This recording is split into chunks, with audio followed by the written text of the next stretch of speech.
Liz Lambert, happy 2024. I haven't talked to you this year, but I wanted to follow up on some work you've been doing on the whistleblower legislation in New Zealand. There are many Kiwis who are behind Barry Young, many Kiwis who are calling release the data and telling the Ministry of Health, we want our people's data, the information about our health, to be discussed and shown to us. But instead of that, the Ministry of Health has done the go after the messenger while they won't look at the message that he carries. To me, Liz, Barry Young is a classic whistleblower. Does he fall under the classic whistleblower definition for you? And what is that definition? The definition of a whistleblower, I guess, is it's called a disclosure, actually, but the act that it's under is the Protected Disclosures, and then it brackets Protected Whistleblowers Act 2022. Previous to this act, there was another one just called Protected Disclosures Act 2002. And it had a lot of the same things in it, but this 2022 Act has added on and made the 2002 Act more valuable and more usable. Oh, brilliant. So do you think that Barry Young would qualify as a whistleblower and would qualify for protection under this statute? Yes, I definitely believe that's the case. Yes, but he's there's a time limit on it, so that's why I'm really keen that we talk about it this morning and that Barry gets the word.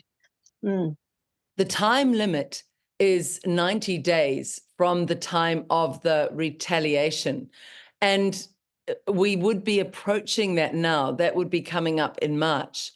What will that give him if he gets in under that time limit? If he's outside that time limit, I gather they'd be very strict. They would not allow him to seek protection under the statute. Is that right, Liz?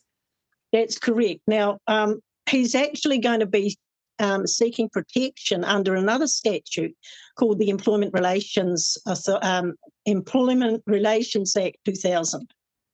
And that act is for employees, okay, to protect employees and to protect the relationship between the employer and the employee, basically. That's really good. And what is that protection? So we know they'll be very strict if he doesn't get it in time, but if he does get it in time, what would be the protection for this man who has fastidiously, Liz, refused any sort of money in, any way of enriching himself from doing this? He's absolutely clear with me. I will not be looking to gain anything for myself. This is me offering something to New Zealand. This is me doing something for my country and for the people of New Zealand who need to be told the truth. So to me, he is at the very apogee, at the very top of the whistleblower, ethical, moral human being who's doing the right thing. Okay, so he gets in time, and what protections does he get? He's lost his job, right? That's the main thing about the Employment Relations Act and this process, which is called a personal grievance. Now, under the Act, Section 103 is the section we're looking at under the Employment Relations Act, and I'll just give you a quick read of what a personal grievance is. So for the purposes of this Act, personal grievance means any grievance that an employee may have against the employee's employer or former employer because of a claim that the employee has been unjustifiably dismissed, or that the employee's employment or one or more conditions of the employee's employment, including any condition that survives termination of the employment, is or are or was during the employment that has since been terminated, affected to the employee's disadvantage by some unjustifiable action by the employer. Long story short, this is a PG process. This is a personal grievance process that covers both unjustified dismissal and unjustified disadvantage, right, depending on which you're going to go under. Barry's one, I think nothing much happened until he actually disclosed, or he disclosed out in the open, because he'd already been disclosing, as far as I can make out, what was going on, and he had retaliation against him. So then we have to have a look at under what category of that he would come under, and he would come under 1031K, and that is that the employer has retaliated or threatened to retaliate against the employee in breach of Section 21 of the Protected Disclosures Protection of Whistleblowers Act 2022, because the employee intends to make or has made a protected disclosure. So Barry has got a personal grievance against his employer, which was the Ministry of Health, because they retaliated, because they retaliated, and he was protected, and that becomes a breach of Section 21 of the Protected Disclosures Act. So if we go and have a look at Section 21 of the Act, no retaliation by the employer. An employer must not retaliate or threaten to retaliate against an employee because the employee intends to make or has made a protected disclosure. If an employer retaliates or threatens to retaliate against an employee in breach of subsection 1, the employee has a personal grievance under Section 1031K of the Employment Relations Act, and that's how the two acts work together. That's a brilliant explanation, very precise. So one day I remember an experienced older lawyer, when I was a young lawyer in practice, saying to me, when you're preparing a case, actually always try, if you have the time, to prepare it as if you were on the other side. Get into the mind of the other side first. Think what they will do, and then prepare your defense case according to that. Let's try to get into the mind of the reply to that from the Ministry of Health. What do you think they would say to that if Barry put that in? What defense would they have? They'd have to issue what's called a statement in reply, is what has to happen. Not the technique, but the way it happens is that a statement of problem is submitted to the Employment Relations Authority, and then that is also sent off to the Ministry of Health in this case about what happened, right? So we'd be alleging a breach of Section 21 of the Whistleblower Act, and then there would be part of that personal grievance, which was what actually happened. And then there would be a remedy. So, I mean, when you say, Liz, he did this for the good of all of us, there is a remedy, though, for him against his employer. And the funny thing is that the primary remedy for this sort of unjustified action is reinstatement. Wow. Mm-hmm. Not compensation. Yeah. Do you think he could argue that they must withdraw their pursuit of him through the criminal courts, that they must say to the police, this is no longer a crime, we were wrong, you are pursuing the wrong man?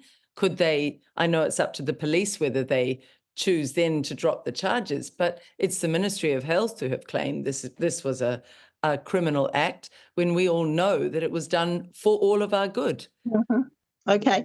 Well, while we're in the Whistleblower Act, you then go to Section 23 of that Act. The heading of the part is no retaliation in court for disciplinary proceedings. So Section 23 says immunity from civil, criminal, and disciplinary proceedings. 1. Neither a discloser who makes a protected disclosure nor the receiver who refuses protected disclosure under Section 16. So that doesn't come in here, but we've just got the disclosure, right? Is liable to any civil, criminal, or disciplinary proceeding because of making the disclosure. Okay. Subsection 1, so this is 23.2, applies despite any prohibition of or restriction on the disclosure of information under any legislation, rule of law, agreement, contract, internal procedure, oath, or practice. Now, the oath one is probably to do with people in the police and the defence forces, because the defence forces and the police don't come under the Employment Relations Act. Okay, but they can make disclosures the same. Yeah, that is really significant.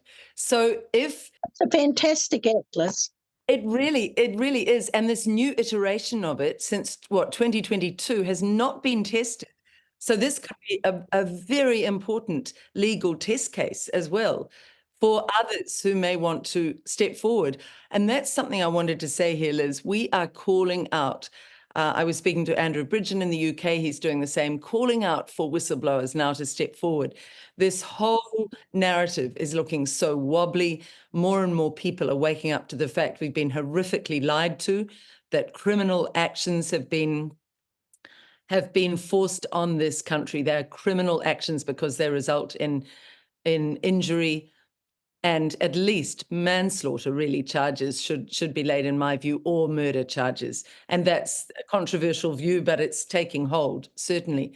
So if we're looking at that, we need whistleblowers. Liz, are you saying that potentially under this statute, there really is solid potential protection for whistleblowers in New Zealand if people are wanting to come forward? Well, that's what the law says. Section 23 says just that. There's every protection. And I'm particularly interested in the employment employees, because that's my area. The number 8 Workers Union of New Zealand Incorporated is my union, and we advocate for employees.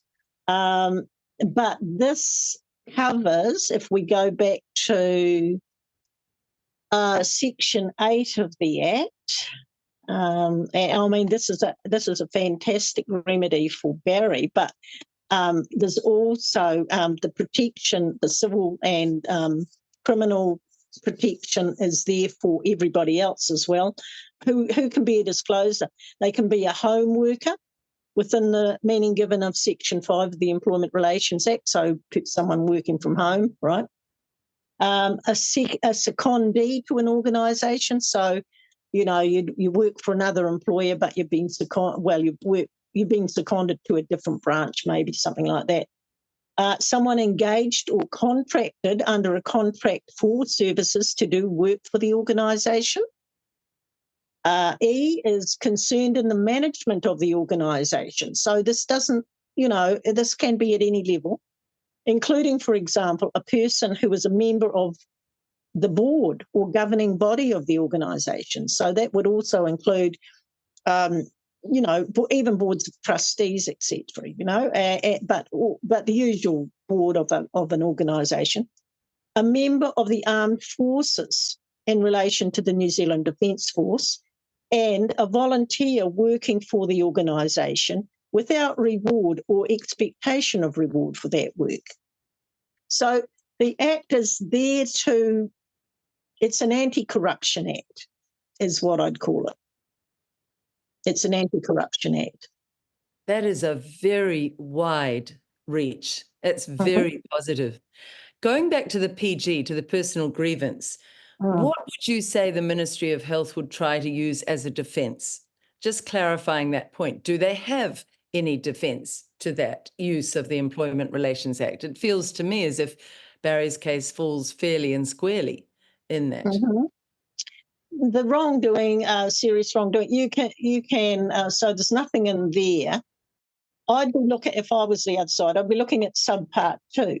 a disclosure is entitled protection under this Act for a protected disclosure made in accordance with this section to their organisation or to an appropriate authority. Okay, so this is why I was so keen to know what actually went down with Barry. I mean, what was he doing before he left? Because, in fact, you're supposed to be disclosing to your organisation. He did all that. He fully sent that, and he sent it to politicians. He let everybody know before it went out publicly. We tried to get hold of Winston Peters because we were saying, Winston, you can put this out. You will be the person who will take it around the world. You'll be a world hero politician. Like, if we look at so a disclosure is entitled to protection for a protected disclosure made to their organisation if it is made in accordance with any internal procedures or to the head or deputy head of the organisation. So they're supposed to have, every organisation is supposed to have a protected disclosure procedure. And they don't, in their contracts, they don't. The Ministry of Health, I'd have to have a look at Barry's contract, but I'll bet there's nothing in it about an internal procedure for whistleblowing. But it's supposed to be in there. Even without it being specifically there, it is implicitly there because it's part of New Zealand law, isn't it? Yes, you could argue that. So a disclosure is entitled to protection for a protected disclosure made to an appropriate authority at any time. Okay, this applies whether or not the discloser has made the disclosure to their organisation or to another appropriate authority. So now these appropriate authorities are kind of interesting, and there's also you can disclose further. So Section 14 is the section that applies if a discloser believes on reasonable grounds that the receiver of a protected disclosure has not acted as it should under Section 13. So when Barry, told his organisation there's something going on, they should have acted under Section 13. They are called the receiver. Okay? So within 20 working days of receiving a protected disclosure, the receiver of the disclosure should acknowledge receipt, consider the disclosure, check with the discloser whether this disclosure has been made elsewhere in any income, and deal with the matter. Okay, so it says this section is guidance only. It does not confer a legal right apart from the entitlements under 14, 32 and 33 or impose a legal obligation on any person that is enforceable in a court of law. So if they don't respond, then you just go further, right? So it's guidance only, that section, right, about how it all should be done. Because it would be impossible if you had to disclose something highly compromising of the Ministry of Health. I mean, the Ministry of Health has known this information has been there and has not disclosed it to us. If you had to disclose it and wait 20 days, well, obviously a corrupt organisation is just going to try to shut that down. So he had to disclose it to his employer, and then he had to also let the people of New Zealand know, do the act of whistleblowing immediately. So this is the discloser's entitlement to disclose further, Section 14. Now, this talks about who you can disclose to. Subsection 3, the discloser is entitled to protection under this Act for a protected disclosure made to a minister. That's capital M, so that's a Minister of Parliament, obviously. However, the discloser is entitled to protection under the Act for a protected disclosure made to the Speaker, not a minister, if the disclosure relates to serious wrongdoing in or by any of the following, and that's the office of an officer of Parliament. So this is the part of the Act that to the Speaker of the House, where all of the politicians should be disclosing to, right? But imagine disclosing to the Speaker when it's someone like Trevor Mallard. He'd just immediately he'd be calling up the private killers. They're so corrupt. So, that's interesting. So it says then this section does not limit, this is subsection 4, section 11.3, which provides a disclosure, may disclose to an appropriate authority, including an ombudsman at any time, and section 32, which enables an ombudsman to refer or investigate certain protected disclosures. Okay, so we go back to section 11.3. So 11.3, a disclosure is entitled to protection made to an appropriate authority at any time. I'm just looking for, because you can disclose to your organisation, your professional organisation as well. So, for example, if you're a doctor, you can disclose to the medical council. And Liz, what about the confidentiality protection? Well, Part 3 of the Act deals with that, Liz. So every receiver of a protected disclosure must use their best endeavours to keep confidential information that might identify the disclosure. So, if the disclosure doesn't want to be identified in any way, then they've got full protection from the disclosure. And that includes the ombudsman, that includes your boss, that includes everybody else. So that is saying somebody could come forward with really crucial information and remain fully anonymous. Fully anonymous. Yes. That is a key as well. Yeah. Barry could have done it that way. He chose to speak out because he knew that his story, being at the heart of the building of this database, he had to actually step up and show that he was trustworthy, that he was somebody people could know was doing this for the right reasons. It's a very brave act from Barry Young. Very, very brave. But all of this is, let's just get it back. If you are a Kiwi who has information that you want to take public, in order to protect your position before you take it public, you simply have to disclose it to one of these bodies that are outlined in this statute, in this act. But you can still go public and take it to the New Zealand people. So that's the key, isn't it? Because in the going public is the protection for the whistleblower, or should be the protection. Well, the protection in terms of, you've got protection against retaliation, and you've also got protection by section 23, which is immunity from civil or criminal or any other, they can't be sacked from your job, etc., etc. So to finish, Liz, would you say to those people, those many, many Kiwis who are sitting on important information about the corruptions that happened under the COVID-19 response rollout in New Zealand over the last few years, if you're sitting on information wanting to disclose it, and it would help bring down something that should never have happened in New Zealand, please contact me, liz.gunn@freenz.org. And Liz, there is protection under this statute for those people. Yes, there's definitely protection for them, Liz. And I think that a lot of the people who are working in the Ministry of Health or working in sort of in those sorts of jobs, they must be feeling extremely anxious and guilty. And this is the way they can actually do something about that. Yeah. So if they're feeling afraid and guilty because they haven't put their hand up before, now's the time to do it. Really is. And one further protection for those people is to actually join your union. Very briefly, tell us about that so people can have that added support from your union.